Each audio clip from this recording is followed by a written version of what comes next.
são caras bonitas, não são caras feias. São caras de brasileiros que têm mais motivos para parecerem tristes do que alegres.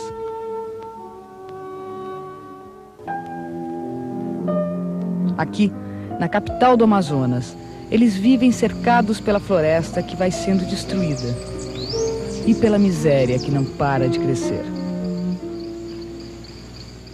Mas nesse vai e vem pelas ruas centrais de Manaus, caminham outras pessoas que não têm razões para se queixar.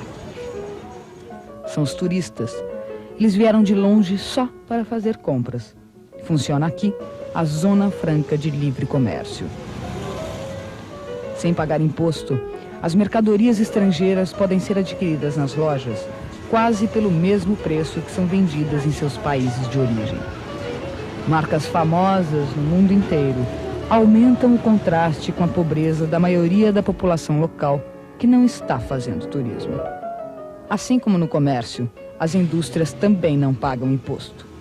Não gerando recursos para os cofres do município, a contribuição que elas prestam à comunidade é mínima ou nenhuma. O pretexto para que se instalassem na cidade era de que iriam provocar uma grande oferta de empregos. Mas, produzindo artigos de luxo que utilizam mais tecnologia do que mão de obra, isso não aconteceu. Atraídas por uma falsa expectativa de trabalho, essas pessoas vêm para a capital amazonense e vão se amontoando nos cortiços, em permanente e íntima convivência com o lixo, o mangue e a fome.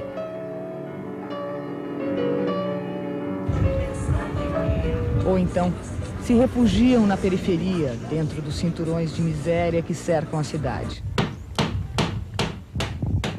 Aí surgem os barracos, muitas vezes construídos só com papelão. Apesar dessas condições extremamente precárias em que vive a maior parte dos moradores de Manaus, o consumo de energia subiu muito e acabou superando a capacidade dos geradores que abasteciam a capital.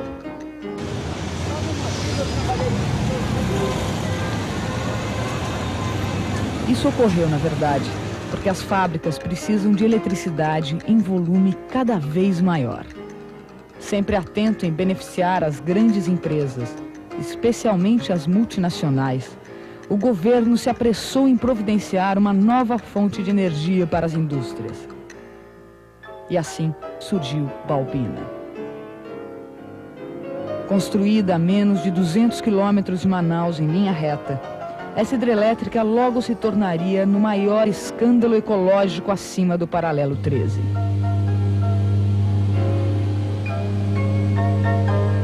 Este é o Atumã, o rio das águas escuras que vai abastecer a hidrelétrica de Balbina.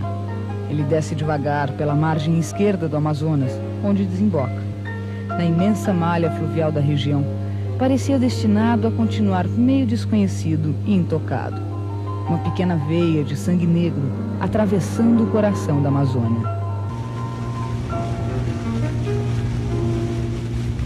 Essa tonalidade rara dava a ele uma característica especial. Em comparação com muitos rios vizinhos, tinha uma quantidade menor de peixes, mas, em compensação, apresentava uma variedade difícil de igualar.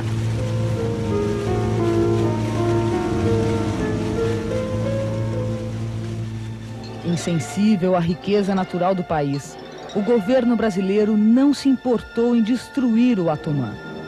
Com a construção de Balbina, suas águas escuras ficaram cobertas de espuma tóxica. Os peixes apareciam mortos boiando na superfície.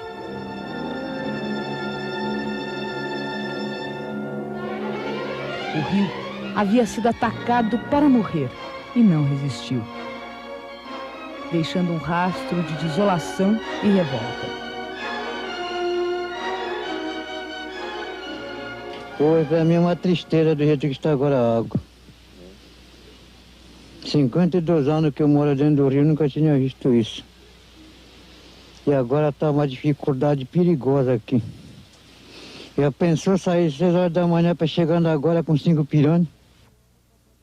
E se continuar assim daqui até o fim do ano é capaz de morrer gente de fome aqui. Até cachorro bebeu água ontem e morreu um na beirada. Eu acho que é da água, né, chefe? Pode ser da água. Que aqui nunca aconteceu isso, chefe. Isso era um lago farto aqui. Esse nosso lago, um lago conhecido como Maracarana, que era farto, viu? E agora, senhor, tá de um jeito que... nada mesmo. Aí, mas ninguém sabia se vinha essa água assim para matar os peixes, matar as plantas, tudinho, se ia acontecer isso. Ninguém sabia não, porque eles disseram que a barragem ia ser coisa, mas aí não ia prejudicar ninguém não. Lá para baixo o rapaz veio dizer assim, Dona Rosa, a senhora acredita em uma coisa? Eu disse, de quê? As espumas pegam fogo. Eu disse, acredite se quiser, né? Essas espumas pegar fogo assim na água. Não, Dona Rosa, pega mesmo. Aí o rapaz veio dizer, lá na barragem também estava pegando fogo. O rio Atumã está morto. Morreu todo, a água poluiu, o companheiro está passando fome, não tem nada mesmo, nem açúcar, nem café, nada para se alimentar. É triste a situação depois que a hidrelétrica abriu a comporta, né? Tá difícil mesmo, porque a gente não sabe como vai se sair dessa, né? Sabe que se vai lutar para ver se sai de uma situação difícil como essa, mas a esperança é a última que morre, né? Mas como é que o governo brasileiro conseguiu matar o Atumã? Com essa barragem, Balbina. Usando cimento e ferro, a Eletronorte, empresa estatal de energia, ergueu essa parede e interrompeu o curso normal do rio. Surgiu, então, um imenso lago de 2.240 quilômetros quadrados. Isso equivale a 7 vezes a Baía da Guanabara, no Rio de Janeiro. De cima, o lago nem parece tão grande, mas a água está por toda parte, escondida debaixo da copa das árvores.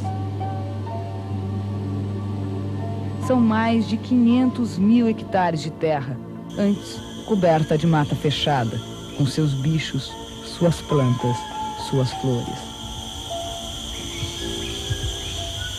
No dia 1º de outubro de 1987, fechava-se a última das 8 adufas da hidrelétrica de Balbina e, dessa forma, após 10 anos de obra, iniciava-se a formação do mais polêmico lago artificial que o homem já construiu no Brasil e provavelmente no próprio planeta. A decomposição dessa floresta, o apodrecimento dessa floresta e também de milhões de animais silvestres que ali viviam dentro da água, fez com que essa água, com diversas substâncias tóxicas oriundas da decomposição da floresta e dos cadáveres dos animais, com um pH muito crítico, especialmente com muito ácido sulfídrico e sem oxigênio, matou os animais aquáticos, especialmente os peixes, pelo menos nos 200 quilômetros abaixo da barragem. E, após isso, eles desapareceram da área do rio Atumã, indo para outros rios ou igarapés da área. Balbina, ela representa uma inversão na própria filosofia do que deve ser um aproveitamento hidrelétrico. O aproveitamento hidrelétrico, ele é um aproveitamento de desníveis de rio, que se dá normalmente em regiões com vales encaixados, com declividades mais altas. Balbina é uma hidrelétrica de planície, uma hidrelétrica que você barra um rio numa região de topografia muito plana, alaga uma área gigantesca e, com isso, consequentemente, uma série de problemas ambientais se originam e, em troca, obtém uma quantidade de energia muito pequena. O próprio setor elétrico brasileiro admite que uma usina competitiva, em uma usina competitiva, o custo do megawatt-hora esteja em torno de 20 a 35 dólares. Para termoelétricas a óleo ou a termoelétrica nuclear, o preço do megawatt-hora admitido pela Eletrobras é na faixa de 50 dólares o megawatt-hora. Balbina está fornecendo energia para a cidade de Manaus ao custo recorde absoluto de 108 dólares o megawatt-hora. A construção de Balbina, em plena floresta amazônica, não se limitou à barragem e à usina. Foi preciso construir também uma verdadeira cidade, capaz de abrigar os operários e os técnicos que trabalharam na obra. Hoje, ela é ocupada pelo pessoal encarregado apenas da manutenção. Tudo isso, e mais os constantes atrasos no projeto, foram encarecendo o empreendimento. No final, ele acabou custando perto de US$1 bilhão. Com previsão para começar a funcionar em 82, a hidrelétrica só conseguiu instalar a 5ª e última turbina no final de 88.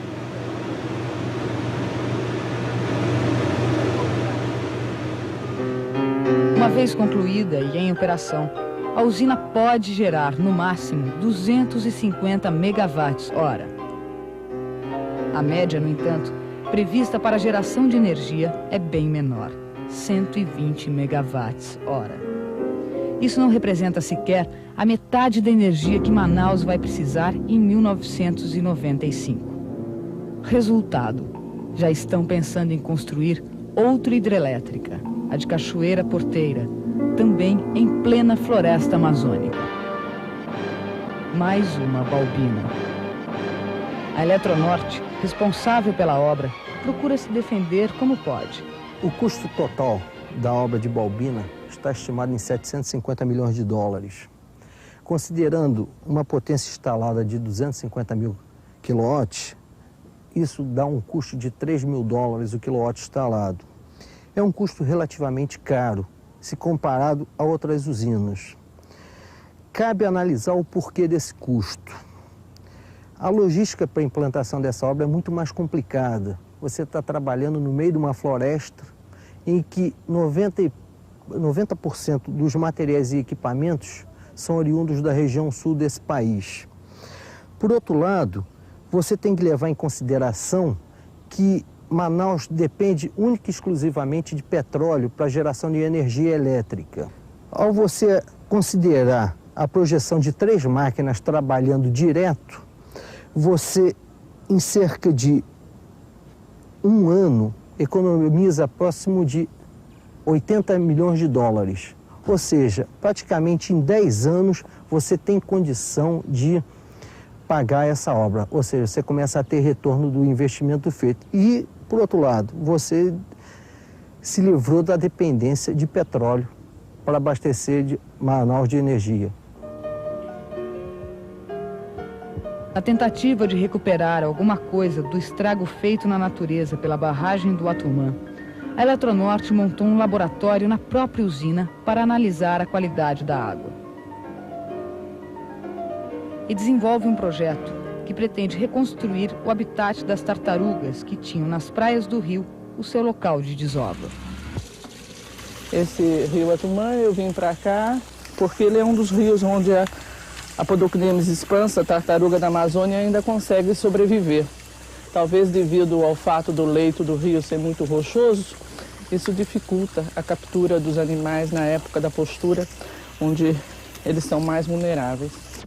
Antes mesmo da barragem estar concluída, os animais já não conseguiam ultrapassar o espaço entre as adufas devido à turbulência das águas. Nós fizemos uma tentativa, que deu resultado, que foi da construção de uma praia artificial e esses animais que estavam ali desovaram. Na época em que foi fechada a barragem, nós coletamos esses animais na bacia de dissipação, no trecho em que ficou seco, e estamos mantendo aqui em cativeiro até que fiquem prontos os tanques que estão sendo construídos para elas. Esses tanques aqui são para peixe-boi, para filhotes de peixe-boi.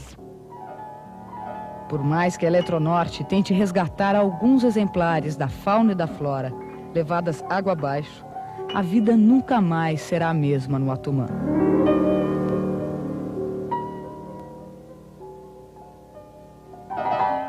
Além dos bichos e das plantas, também os índios passaram a sofrer séria ameaça de destruição. Instalados na cabeceira do rio, os Waimeris e Atruaris tiveram 2 de suas maiores aldeias inundadas. Seus habitantes foram transferidos para outras áreas da mesma região. Mas acontece que a mudança no ecossistema tem tanta influência sobre eles como sobre toda a natureza. Ainda assim, há quem defenda o projeto de Balbina em relação aos índios. Através de várias reuniões com os índios, sempre mostramos a eles o que poderia ocorrer quando a hidrelétrica de Balbina fosse fechada as suas comportas. Numa dessas reuniões, eles demonstrando preocupação que poderia acontecer, vir a acontecer com o reservatório nas terras deles, nos foi consultado sobre a possibilidade deles vir a impedir a construção da hidrelétrica. Nós conhecendo como funciona esse processo, cuja decisão é uma decisão que parte do governo como um todo, e que o empreendimento já estava na sua fase final, explicamos aos índios que eles não tinham condições de paralisar, na época, a obra. E eles, conhecendo toda essa situação, decidiram eles mesmos fazer a mudança. Foi desenvolvido um programa que é chamado Programa Oimiri-Atuari, com atividades na área de saúde, educação, meio ambiente, defesa do meio ambiente, e que se encontra em pleno funcionamento. E hoje, no Amazonas, é a única área indígena que se encontra demarcada, registrada em cartório e homologada. Os índios se encontram bem de saúde, a população que era em 86 374 índios, hoje são 460 índios Oimiri-Atuari. É uma comunidade que se pode dizer no Brasil que está bem. Eu gostaria muito que algum Oimiri-Atuari pudesse contestar as afirmações de que eles foram beneficiados pelos projetos governamentais, pelo programa que a Eletronorte montou para acomodar os interesses do setor hidrelétrico e do setor minerador que opera naquela região. Eu gostaria, inclusive, que o Maruaga, que foi caçado e morto na floresta amazônica, pudesse estar vivo para desmentir isso. Eu acredito que, depois de ter morrido mais de 60% da população Oimiri-Atuari, os seus sítios sagrados terem sido tomados e a sua aldeia tradicional ter sido transformada numa vila feita pela Eletronorte por um programa de contenção dos Oimiri-Atuari, ele não pode ser visto como uma coisa positiva. Ele deve ser visto como um exemplo muito perigoso, que, se for generalizado, significa segregação das comunidades indígenas em guetos e significa, sobretudo, o impedimento de um direito sagrado do homem, que é o direito de ir e vir, o direito do livre pensamento. Eu sou coordenador da União das Nações Indígenas, tenho um trabalho de mais de 10 anos com as nossas comunidades e ainda não tive o privilégio de me reunir com os Oimiri-Atuari dentro da sua aldeia, porque o território Oimiri-Atuari está interditado. Nós precisamos estar cientes de que a questão que envolve os Oimiri-Atuari não se resume à construção da hidrelétrica de Balbina. Ele vai além. Essa hidrelétrica faz parte de um complexo de serviço, de oferta do governo para que as empresas possam se estabelecer naquela região. Um complexo rodoviário, um complexo de oferta de energia e de oportunidades. Assim como também a concessão de grandes jazidas de minério que deveriam ser patrimônio da nacionalidade, deveriam ser patrimônio do povo brasileiro e que é negociado com interesse privado. É muito importante lembrar que o povo Oimiri-Atuari é um povo nômade, é um povo que tem a sua economia tradicional baseada na caça, na coleta e na extração dos recursos naturais que a floresta dá para esse povo. Durante milhares de anos, eles viveram assim. O projeto que a Eletronorte estabeleceu na área, ele tornou os Oimiri-Atuari sedentário. Eles ficaram parados num lugar. Parados nesse lugar, eles são dependentes daquilo que vem para abastecer a comunidade. Então, esses aparentes benefícios sociais que resultam na assistência médica, na possível oferta de um programa de educação, né, no transporte, na infraestrutura que está sendo oferecida a eles, é só um suborno para um povo que foi livre, que foi autônomo, poder agora se comportar melhor diante desses presentes que as empresas podem oferecer a eles. Na verdade, isso não repõe de maneira nenhuma o direito à liberdade, o direito à autodeterminação que essa comunidade precisa ter, o direito de andar no seu território. Afirmar que o território Oimiri é um dos territórios mais adequadamente demarcados é desconhecer que o povo Oimiri é refém de uma política arbitrária que tornou eles agora prisioneiros nos seus territórios. A Eletronorte criou bônus, né, para que cada um inclusive das crianças Vaimiri que ainda nascerão, já poderem nascer aposentadas, recebendo os benefícios dessa empresa. É como se eles estivessem congelando o futuro dessa comunidade. Assim como os índios, os moradores dessas barrancas sempre dependeram do rio para tudo.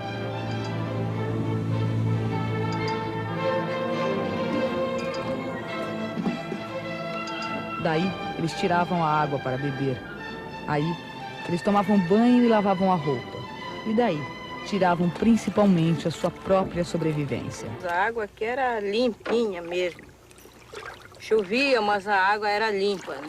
Limpa mesmo. Podia beber água aí, que não... Há muita febre, desarranjo, coceira, ferida pela boca, tudo está dando. E uma coceirazinha, olha aí. Mas atinge todo o corpo.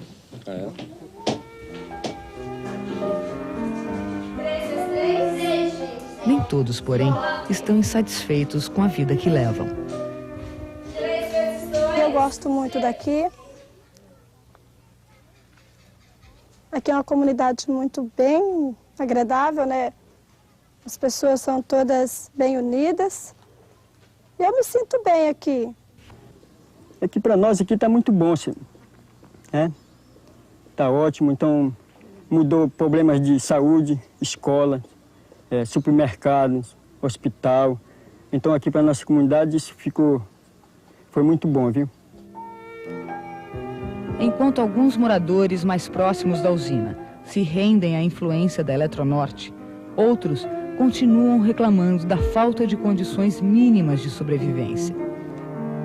Sem peixes para comer ou para trocar por outras mercadorias, a fome ainda ronda o Atumã. Eu sou pai de 4 filhos, sabe? Inclusive meus filhos estão com 2 dias sem saber o que é comer comida. Só negócio de um mingauzinho, um cafezinho. E isso não alimenta.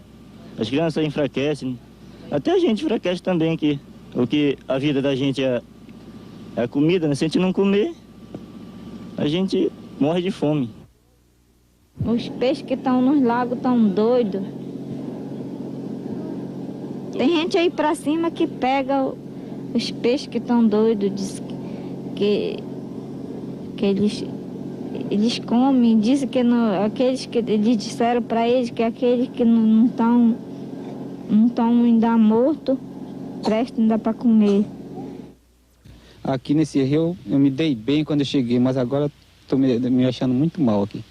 Achando mal porque eu acho difícil de arrumar uma comida para trazer para o meu pessoal comer.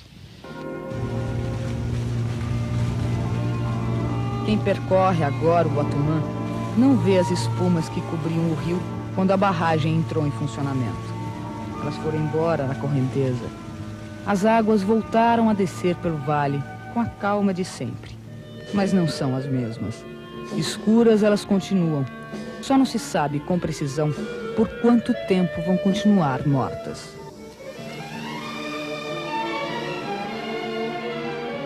Destruíram o rio sem uma justificativa ao menos razoável. A energia gerada por Balbina é a mais cara do mundo. Não é suficiente sequer para abastecer Manaus. E esclerosou para sempre uma pequena veia do coração da Amazônia. Uma veia da qual dependiam para viver muitos bichos, plantas e seres humanos.